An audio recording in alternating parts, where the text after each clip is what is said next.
জাদুকরি ঘাসের লেহেঙ্গার জাদু। অনেকদিন আগের কথা। একটা গরিব পরিবারে রূপন্তী নামের একটা মেয়ে বাস করত।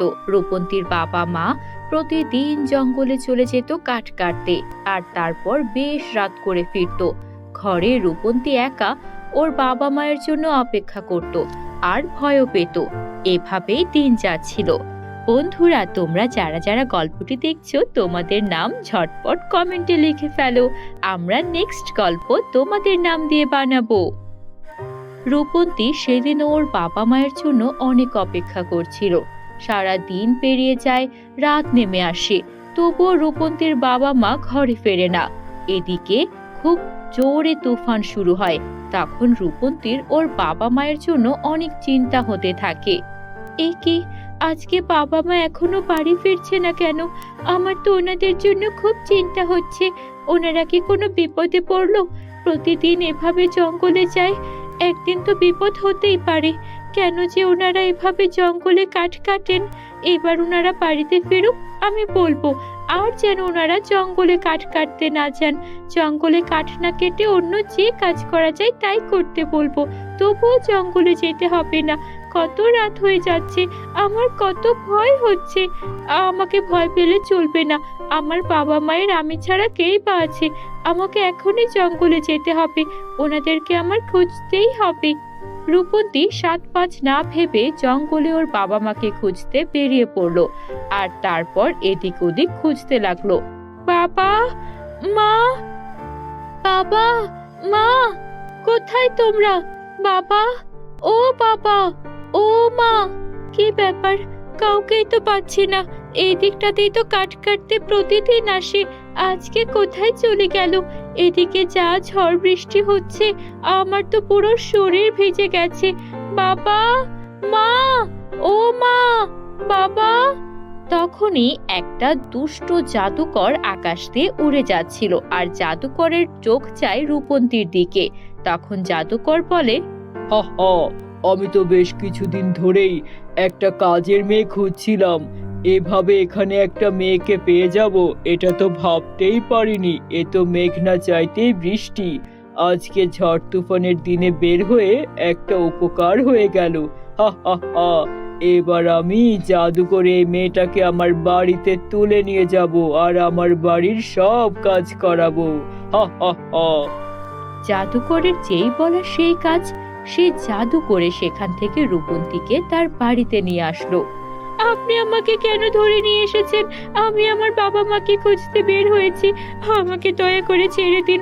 আমাকে এখানে আটকে রাখবেন না। আমার বাবা মা ছাড়া আমার আর পৃথিবীতে কেউ নেই। আমার ওপর একটু দয়া করুন। এই মেয়ে, একদম কান্না করবি না। কান্না করবি তো তোকে আমি ইঁদুর বানিয়ে দেবো। ওখানে দেখছিস কতগুলো ইঁদুর আছে, ওই সবগুলো মানুষ। ওদেরকে আমি ইঁদুর বানিয়ে রেখেছি। আমার কথা না শুনলেই আমি ইঁদুর বানিয়ে রেখে দেই, আর তারপর কিন্তু সেই ইঁদুরগুলো আর কখনো মানুষ হতে পারে না। হা হা হা। শোন, আমার একটা কাজের মেয়ে দরকার। আমার রান্না করবি 3 বেলা, ভালো করে মজার মজার খাবার রান্না করবি। আর তারপর তোর কাজ হবে আমার সেবা যত্ন করা, ঘর গুছিয়ে রাখা। আমার কাজ যদি ঠিক মতো না করতে পারিস না, তোকে কিন্তু আমি ইঁদুর কেন ব্যাঙ বানিয়ে রেখে দেবো, বুঝলি? তাই মন দিয়ে কাজ করবি, একটুও যেন ভুল না হয়।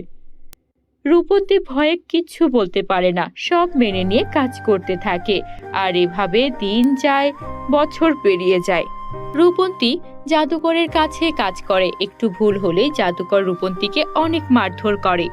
অবশেষে একদিন সুযোগ বুঝে রূপন্তী পালিয়ে আসে, কিন্তু জাদুকরের পালিত বিড়াল ছানা এটা দেখে ফেলে, আর কালো বিড়াল ছানাটা জাদুকরকে বলে দেয়।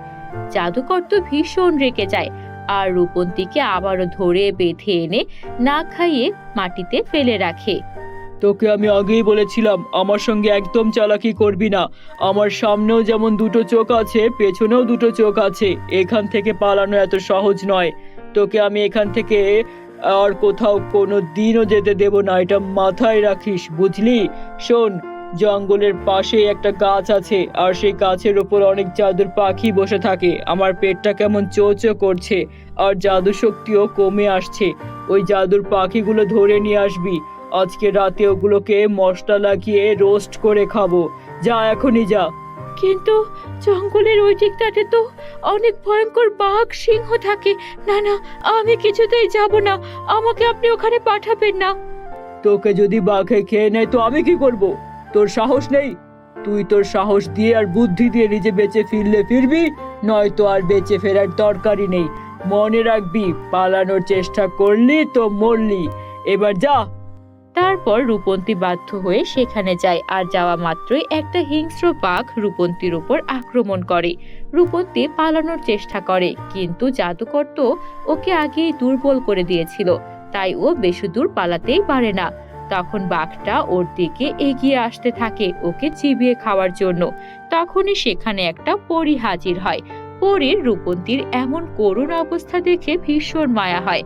পরী রূপন্তীকে দেখেই বুঝে যায় রূপন্তীর সঙ্গে এতদিন ধরে কি ঘটেছে। রূপন্তীর কিচ্ছু বলতে হয় না। পরী প্রথমে জাদু দিয়ে রূপন্তীকে অনেক শক্তিশালী বানিয়ে দেয়, আর তারপর জাদু দিয়ে রূপন্তীকে পরিয়ে দেয় একটা সুন্দর ঘাসের তৈরি বিশেষ জাদুকরি লেহেঙ্গা। সেই ঘাসের তৈরি লেহেঙ্গাটা পরার পর রূপন্তীর পুরো শরীরে যেন অনেক শক্তি চলে আসে। আর তখন পরী বলতে শুরু করে, রূপন্তী, ভয় পেও না, আমি তোমার সাথে আছি। আমি দুর্বলদের উপর সবলদের অত্যাচার একদম সহ্য করতে পারি না।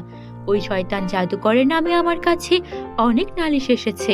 এই জঙ্গল পশু পাখির অভয়ারণ্য ছিল। জাদুর পাখি, জাদুর সাপ, জাদুর কত কিছু এখানে চড়ে বেড়াতো। কিন্তু ওই জাদুকর নিজের জাদু শক্তি বাড়ানোর জন্য এক এক করে সবাইকে খেয়ে ফেলেছে। শোনো, তোমাকে আমি জাদুর ঘাসের লেহেঙ্গা পরিয়ে দিয়েছি। এইবার এই জাদুর ঘাসের লেহেঙ্গার সাহায্যে তুমি ওই শয়তান জাদুকরের থেকে মুক্তি পাবে, আর তোমার প্রতিশোধ নিয়ে নেবে। একটা বছর তোমাকে কত যন্ত্রণা দিয়েছে। তারপর জাদুর লেহেঙ্গাকে বললেই সে তোমাকে তোমার বাড়িতেও পৌঁছে দেবে। রূপন্তী আর এক মুহূর্তও দেরি করলো না, জাদুর ঘাসের লেহেঙ্গা পরে জাদুকরের সামনে উপস্থিত হলো। আর তারপর তার জাদু শক্তি দিয়ে প্রথমে সেই ইঁদুরগুলোকে মানুষ বানিয়ে দিল, আর তারপর করলো ওই শয়তান জাদুকরের শাস্তি। শয়তান জাদুকরকে একটা ইঁদুর ছানা বানিয়ে দিল, আর তারপর সেই বিড়াল ছানাটাই ইঁদুর ছানার পেছনে দৌড়াতে লাগলো। উচিত শিক্ষা হয়েছে শয়তান জাদুকর, এবার তোর পালিত বিড়াল ছানাই তোকে খেয়ে ফেলবে। এতদিন তুই সবাইকে বিড়াল ছানা থেকে ইঁদুর ছানা যা খুশি তাই বানিয়েছিস, আজকে তোর মৃত্যু তুই নিজে ডেকে এনেছিস। জাদুর ঘাসের লেহেঙ্গা, আমাকে তাড়াতাড়ি আমার বাবা মায়ের কাছে পৌঁছে দাও। তারপর জাদুর ঘাসের লেহেঙ্গা রূপন্তীকে ওর বাবা মায়ের কাছে পৌঁছে দিল। শুধু তাই নয়, রূপন্তীকে অনেকগুলো সোনার মুদ্রাও দিল, যেগুলো দিয়ে রূপন্তীর বাবা মা একটা ব্যবসা শুরু করলো। ওদের সংসারে আর কোনো দুঃখ রইল না। বন্ধুরা, আমাদের চ্যানেলে নতুন হয়ে থাকলে চ্যানেলটিকে সাবস্ক্রাইব করে দাও। Bye bye.